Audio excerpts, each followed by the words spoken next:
myself and the elder is. And a person who I admire greatly, a person of great courage, Saily, Avelenda.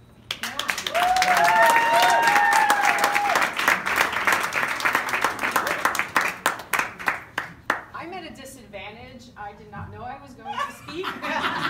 So bear with me if I go off topic a little bit. I have to thank all of you. I know many of you on Facebook and from the NJ11th group, and the support that I've received in the last week has been just absolutely overwhelming. It's really not a story that I thought would take the trajectory it took and the way that it took. But in the last week, I've come to realize that there's a part of the story, there's something about the story that was different that I didn't even know when I spoke up. And it really has to do with our values as a society and what we hold true. I mean, for me, my parents were Cuban exiles, and I was brought up with the narrative of, you are in this country, you speak your mind, you have a right to say things, you have a right to stand up for your beliefs. You don't have to agree, but this is what this country is about. That's how I was brought up. I don't know how anyone was brought up. I am not part of the Rodney Frelinghuysen. I've been here since the Revolutionary War family. So my experience, I think, probably is very different than a lot of you know, what you all experience. Again, I was really conscious of that type of, those values growing up. So to me, it was a no-brainer to stand up for myself because I always had, and I was always told to, and I was always encouraged to. And I'm telling you, my parents are Republicans, Cubans, all right? There's the Pope's picture, and then there's Reagan's picture, right? So they may not necessarily agree with the politics, but on this one issue, I can tell you my mother was livid. And when I wrote that, when I said that to a reporter, it's true. She was apoplectic that someone had told me that I could not do or say something in this country. She was, to her, that absolutely fundamentally violated everything she stood for and every reason that she got, you know, she was in a labor camp in Cuba for 2 years to get a visa to come to this country.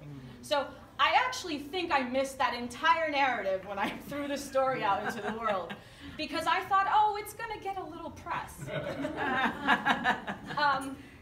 I think also we have an opportunity here with this story, and I don't want to claim it for myself. This is not about me. This is about Rodney. Yeah. I think we have an opportunity to show a lot of Republicans that if this type of behavior is acceptable to you, I mean, is it?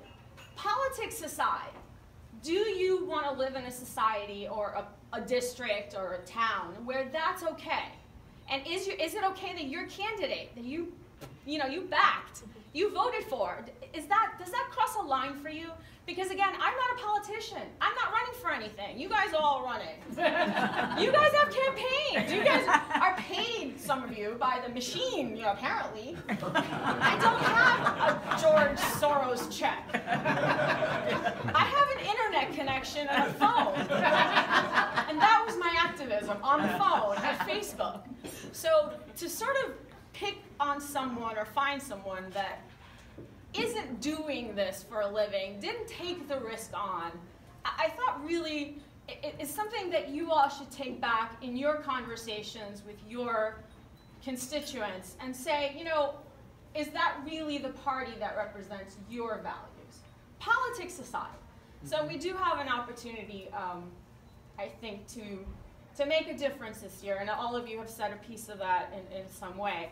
Rodney specifically, man, that PS is going to cost him. Yeah. It really is. And I have to tell you, as a lawyer, the first thing that crossed my mind when I saw that was, oh, you put it in writing. Yeah.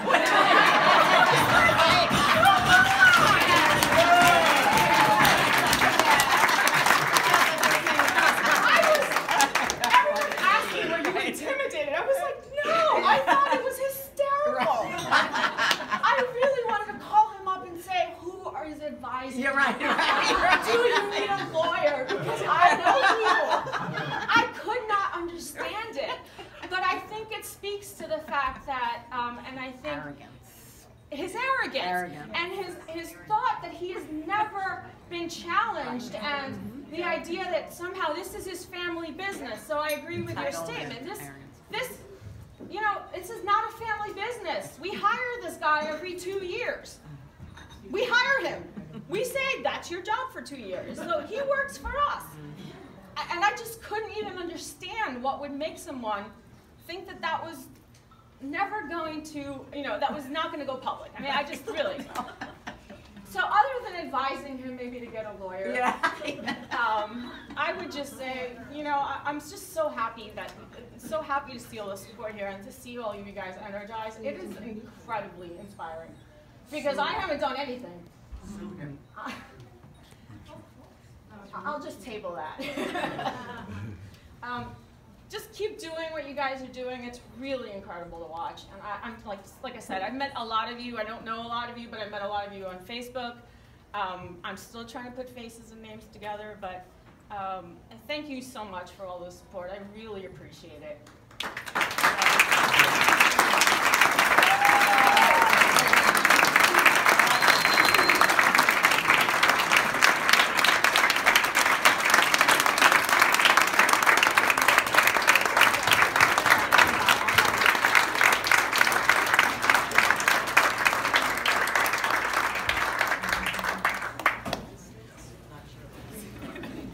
How fortunate are we to have Sally? Just amazing.